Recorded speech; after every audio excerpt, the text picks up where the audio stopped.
Yeah. I mean, this dude shot 2 cops and got away with it. Yeah. Two cops that were harassing somebody. Like, he pulled over his limo to help out somebody that he didn't know because they were getting harassed by 2 cops that were drunk and dirty. Welcome to Cigars and Hip Hop, a show about hip hop during its golden age era. We'll also be discussing cigars and drinks we enjoyed during the discussion. And now, let's get on with the show. Like, that to me, like, I'm glad that there are people who study that man's life. Yeah. I don't believe he was the greatest hip-hop artist of all time. I believe he is one of the great artists of all time because I don't think he was the greatest rapper of all time. But I believe, it's like Big Chris said, he was more than a rapper. He was an entertainer. He was an artist. He was a poet, an MC, fucking philosopher. A philosopher. Like, this dude was more than. That's why I can't ever like say he. To me, he is the greatest, but he's not the greatest rapper in my opinion.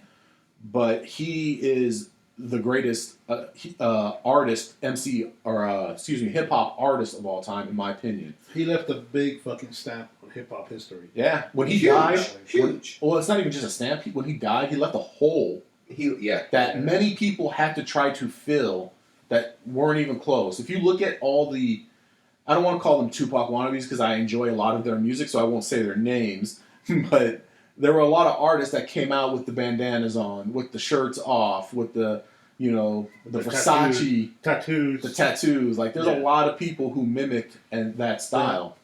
The rapper at the pool with your way. Yeah, so it's to me, like, I respect Glasses Malone, and I think I was more hurt that the Breakfast Club didn't really bring up these, because they kind of shied away from it, in my opinion. And I respect all 3 of those guys. You know, I'm a huge fan of Charlamagne the God, who will be in the Bay Area next week. This upcoming week, he'll be in the Bay Area. For what?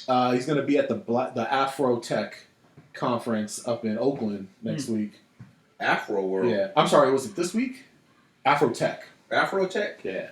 For black, like, entrepreneurs, black male and females in tech and stuff like that. Actually, it might have been this past week if I had the dates mixed up. What the fuck Charlamagne gonna do there? Well, he was doing like entrepreneur, like speakers and stuff like that. There was a couple guys, like they had Hannibal Buress up there as well. Oh, really? Yeah. So there was a couple guys.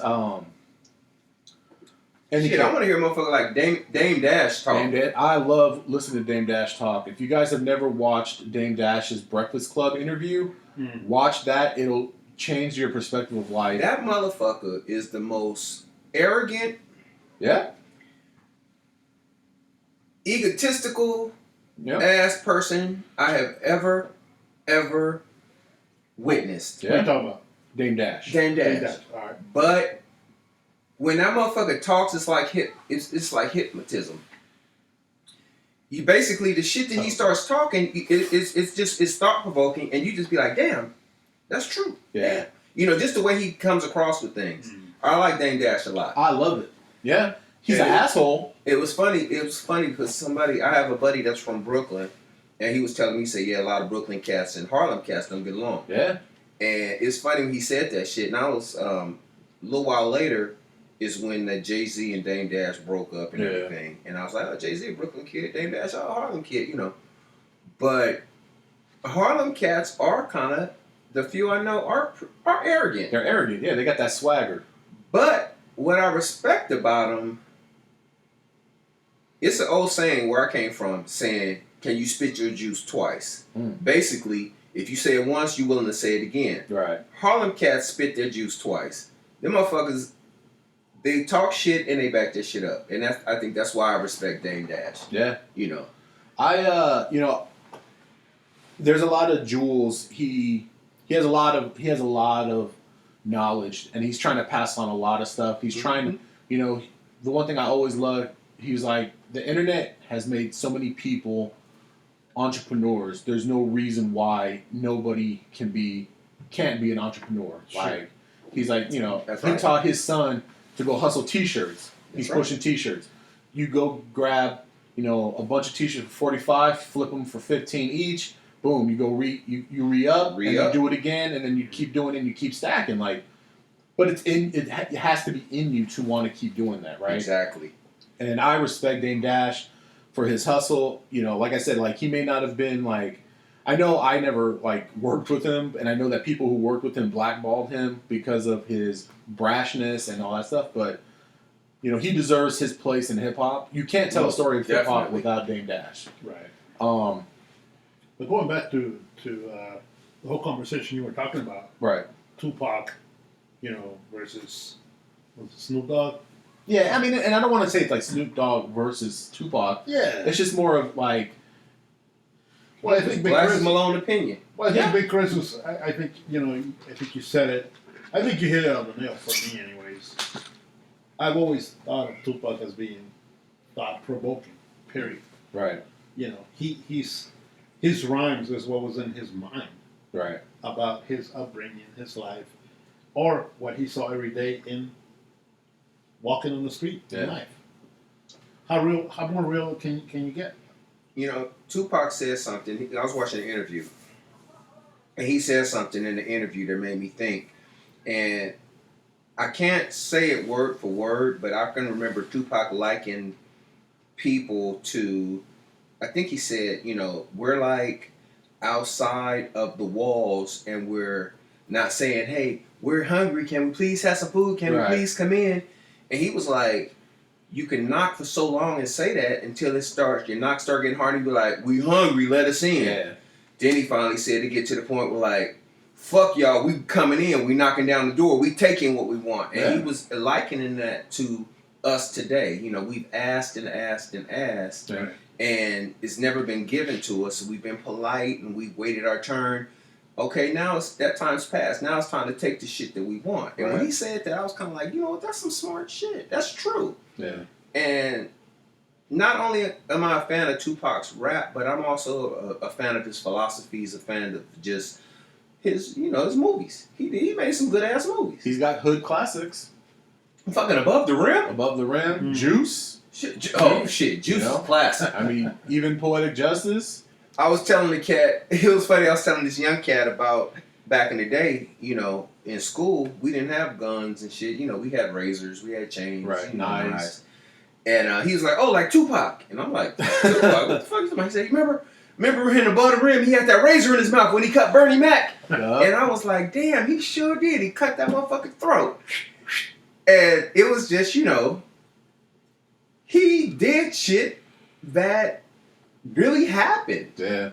People used to carry razors in their mouth, under their tongue, or right in the front of their lip, And it was just, his acting really hit home with a lot of people. His rapping hit home with a lot of people. I can't say the same thing about, no disrespect, but I don't have the same feelings about Snoop. Mm-hmm. Snoop's a good rapper, and he had his time and everything, and he's doing whatever he's doing now. But I mean, he's a West Coast legend. Yeah, he's a West Coast legend, most definitely. He's on that Mount Rushmore. Yes, he is. But you think about a political activist, you think about Tupac. Right. You think about somebody that can rap good and smoke a lot of weed. First person, Snoop Dogg. Right. Or Cypress Hill, something like that. I just don't put them in the same category. Yeah, and I think that's fair to say. I believe that they're both superstars. Mm-hmm. I believe Snoop is. He brought that. When him and Dr. Dre formed together, they ushered in a wave that we had never seen before. In hip hop. So there's definitely there's no taking away from what Snoop Dogg is in the rap game. I think it's just more of. I think it's not. I think the comments that he made are not true. But again, you're able to respect his opinion because there's a lot of people in the world. People have their favorite MCs that they grew up with. Sure. You know what I mean, and that's fine. I can't tell somebody that they're wrong for liking somebody over another person. Even if I disagree with it, but unless they say Vanilla Ice is the best rapper in the world. Unless they say yes. There we But go. I will say that you have to make sure that you give the full information instead of saying a blanket statement without like the concrete evidence that proves otherwise. And I believe that the Breakfast Club failed, in my opinion, to do that. I still love y'all. I mean, they'll never hear this, but you know, I respect them. Yeah, all respect. They have good interviews. It was a good interview, and I respect Glasses Malone's artistic view of that situation. And I'm sorry that it happened because ultimately it took away his best friend, and it took Tupac away from the world. Yeah. Because of all of that stuff that went down in Las Vegas in 1996. But I just felt like there was I needed to get that off my chest because I had been looking for a way to express that, and we hadn't had a podcast in a while. Yeah. And so when Big Chris had mentioned Tupac, it kind of clicked in my head. I was like, oh, I got some stuff I want to get off my chest. Shit, that's going on. It's going to be like, what, 24 years and shit, huh? Man, it's going to be, 1996. I was a freshman in high school. I remember that day. There's not a lot of days. I'm 37 years old right now. There's not a lot of days that I can recount completely. My wedding day, I can remember 100%. You know, that day I can remember 100% what I was doing, where I was, what happened exactly. I can recount that whole day because it's probably one of the worst days of my life when it took away my favorite artist. So yeah, but speaking on people's opinions, right? I'm gonna flip this real quick for you guys. Speaking of people's opinions, Lord Jamar.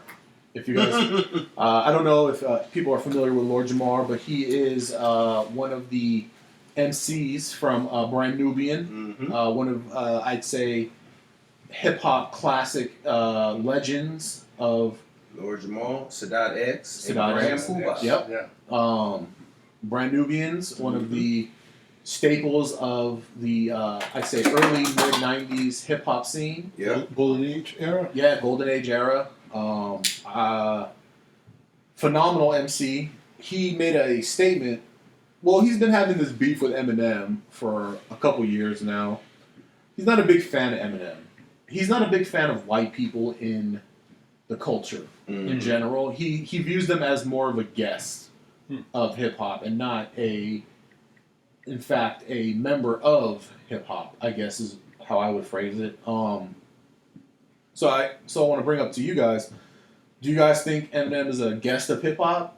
Do you guys think he's vulture? Do you think he's, what are your guys' thoughts on Eminem and Lord Jamar's beef going on right now?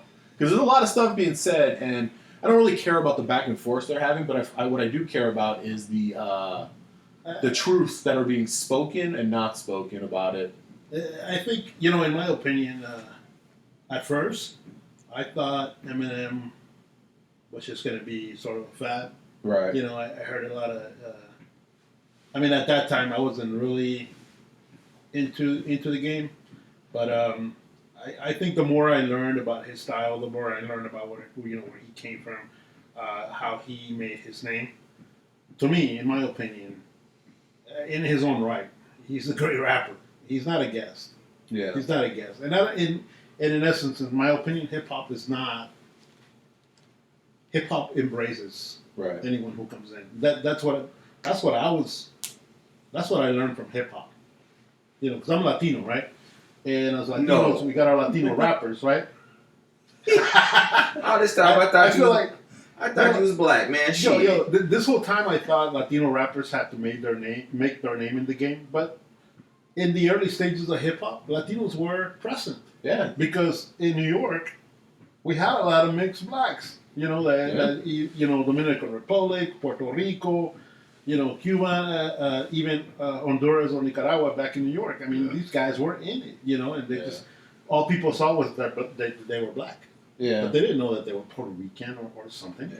I mean, it ain't, honestly, man, hip hop to me is not about black or white, brown, yellow.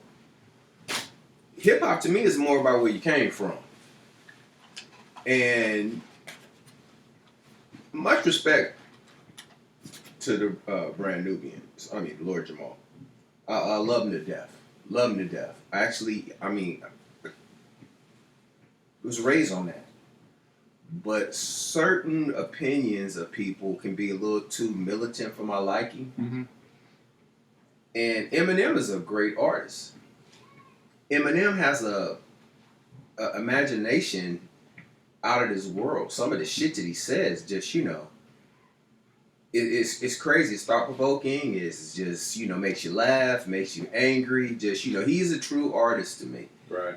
And I don't think he's just visiting or a guest or anything like that. I think he's here. He's established himself. And true, a lot of people may feel, oh, he's a white boy, so he's getting breaks that a lot of other rappers didn't get. Honestly, I think, he a white boy with a hell of talent. Yeah. And he got a chance before, because of his merits. I can remember seeing some of his advertisements before he was actually down with Dre. And you just looked at me like, who the fuck is this? You didn't even going to give it a thought. Right. But then after hearing him, you're like, man, this dude is a trip. Yeah. I think he's an excellent artist, and but it's that man's opinion. Yeah. I think the big thing too was that it's like what you said. It's like Eminem didn't really grow up he didn't have the white privilege. Exactly. Like if you look at his in hip hop, there is no white. There is a white privilege in hip hop. There are artists that got pushed. Oh yeah. But I think also too, it's like if you look at his struggle coming up, he did the battle scene. He did the rap Olympics. He did, he battled. He paid his dues. He paid his dues. He by chance was able to meet Dre. Dre liked him, and Dre gave him that deal. But Dre didn't give him the deal because he was white. He gave him the deal because he could spit. Now I get it. He's going to be more market appealing to the suburban neighborhoods because we have one of ours in there. But to be fair, Eminem isn't really like a suburban white dude. He's not a suburban guy. He grew up in the ghetto, a ghetto ass hard place in Detroit, in 8 Mile, and to my thing, what I keep thinking about too is would Lord Jamar say the same thing about MC Search? Would he say the same thing about Third Base and all of these groups from the early? Would he talk shit about Rick Rubin? I agree, but I also think he was showing I grew up poor too. Yeah. Exactly. It's not only Latinos and African Americans and Asian that grow up poor, but hey, guess what? There is a crew of white people that grow up poor as well. Unprivileged, even though he's white. Right. So I feel like it was a little it wasn't. I don't agree with Lord Jamar's viewing on this subject. He's definitely somebody that I respect as an MC, and I listen to his music. I love Brand Nubian, but at this point, I feel like he's doing a lot of this to keep his name relevant in the game, and it's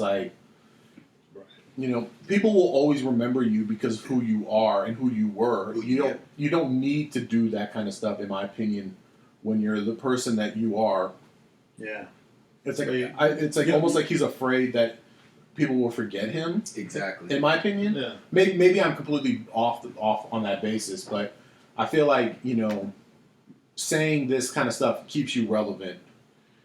And I guess mostly in today's world, right? And I guess any news is bad press is good press. Exactly. You know what I mean? Yeah. I thought the same thing that you just said. You guys haven't been out in a while with any music. Right. I don't even remember the last time he dropped an album. No, me neither. Or a song.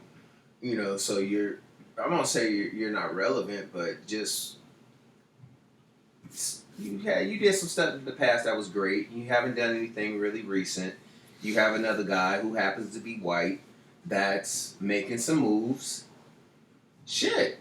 Again, if you feel that strongly about it, why don't you come out with some shit and, put yourself back up on the pedestal. Put yourself back up on top. Right. I mean, shit, I can sit down here in this chair and fuss about shit my next door neighbor because maybe that person make more money than me and this and that, and I'm hating, and I'm just going to say all this stuff about the person. Right. But in reality, I'm kind of looking at them like, damn, that motherfucker's really doing it big. and I wish I could be there. And that's key. At which point do you start asking yourself, am I hating? Yeah. Or am I giving the guy proper props? Right. Exactly. Right? I know the majority of people that bought Eminem's album, I'm willing to bet, are minorities. Yeah.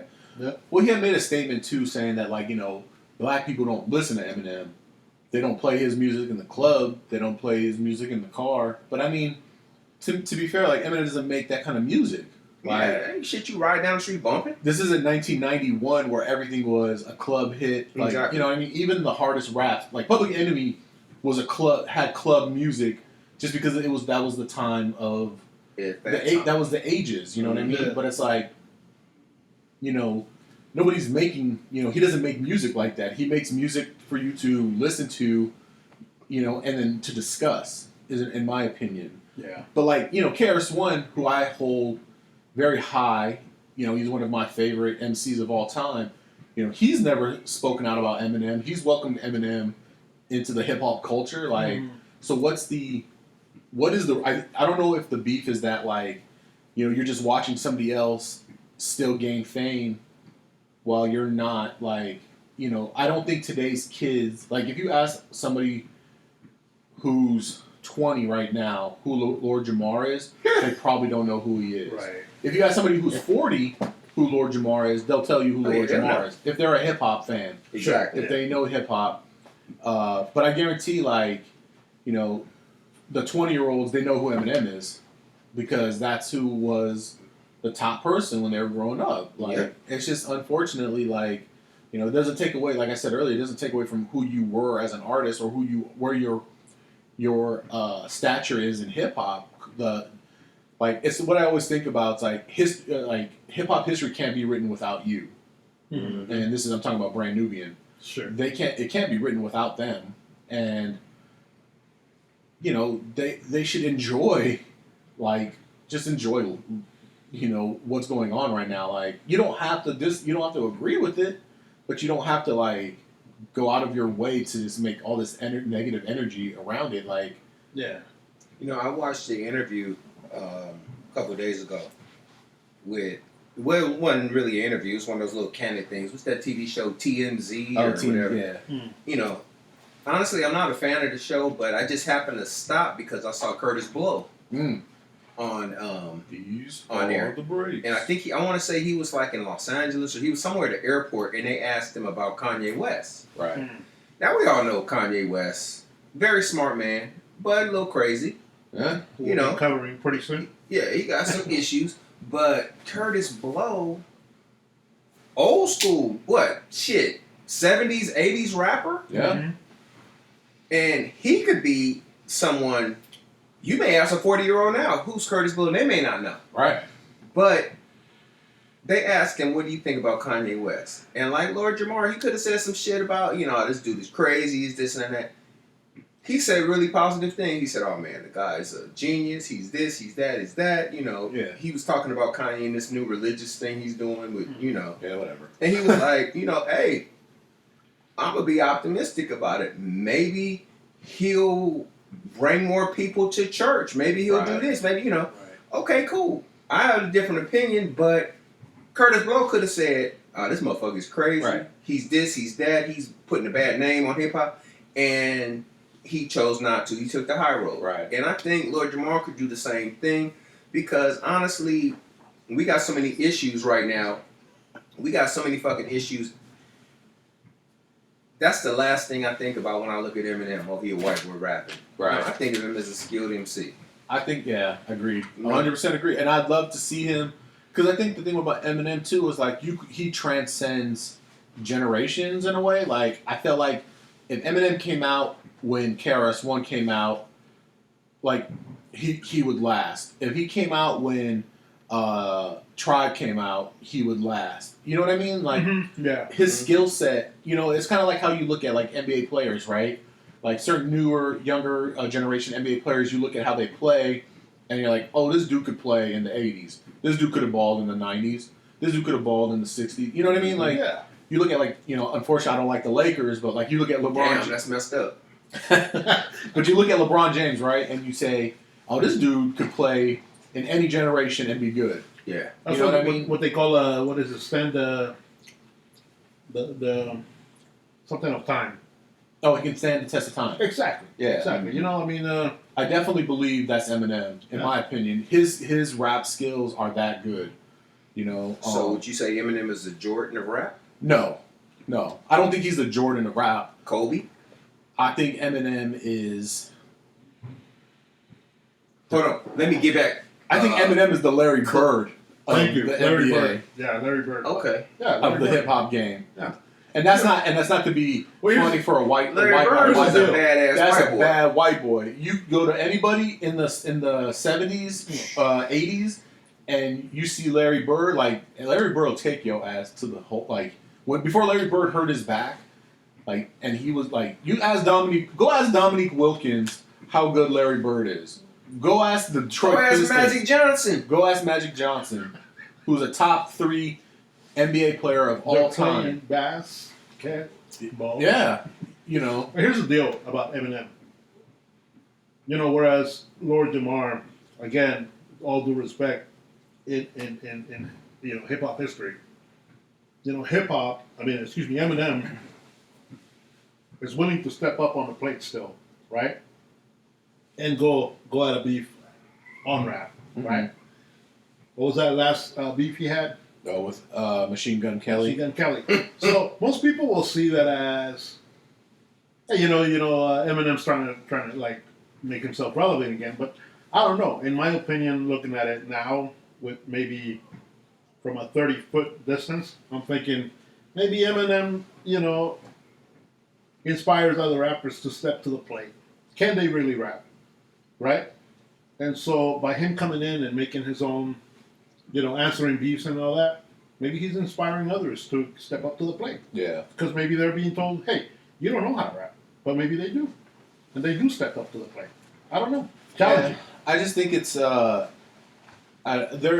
is such a thing of there is a culture vulturing of hip hop. Like there's definitely people who came into it, made that money, and then bounced. Yeah. Get the fuck out. There's definitely those type of people. I don't think Eminem is one of those people. He's not. He's not a Vanilla Ice. He's not. Okay? Man, I look at Eminem and the culture. Hip hop culture is not about just wearing gold chains, Right.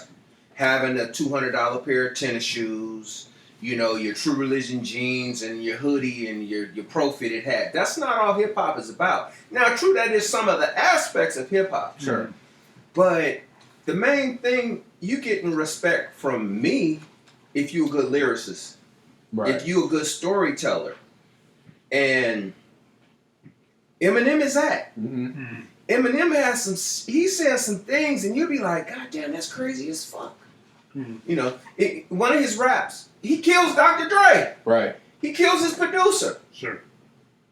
Dude is crazy. But he's a genius for thinking up some shit, Right. And Some plots. yeah.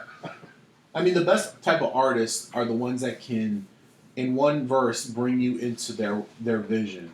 You know what I mean? Like, you think about like KRS-One, right? And you think about like South Bronx, and then you hear that and you're automatically, boom, back into the Bronx in the late 80s. You know what I mean? You think about Public Enemy when they're like, can't trust it. You know what I mean? That's what I was thinking. I was thinking of that video. Yeah, you 911 is a immediately joke, immediately get thrown into that mind state. There's Eminem when he does his songs, you immediately are thrown into that vision of it. So again, I think it's just I don't want to say it's hate or jealousy, but there has to be another underlining because every reason he's given, now he's at this point now. Lord Jamar is going. This is where I know it's getting desperate. Now he's like, well, Eminem likes gay people. Is gay. Eminem likes men now. That's love. That's when you start getting to the desperate. Okay, this is not necessarily a beef about him being, great at what he does. This is more about a personal grudge or vendetta or something, right? And it's then it turns into jealousy to me. And that's fucking stupid. I mean, honestly, it's really stupid. Yeah. Honestly, if I agree. Eminem is gay, which I don't think, but if he is, Who gives a fuck? who gives a shit? Right. Who gives a fuck? Yeah. You know who gives a fuck is that now they're like, okay, I'm only saying this if there was a chance of Eminem being gay. Now they're like, oh, now a gay guy is one of the greatest hip hop artists of all time. Because you know what, your sexual preference doesn't take away from the fact that you're one of the dopest MCs in the world. Queen Latifah is gay. Yeah. Does that mean anything? She is one of the greatest female, not even just female. She is one of the greatest hip hop MCs of all time. And a wonderful actress. And a wonderful actress. Like, Thank you for joining us for another episode of Cigars and Hip Hop. We'll see you next time. Peace.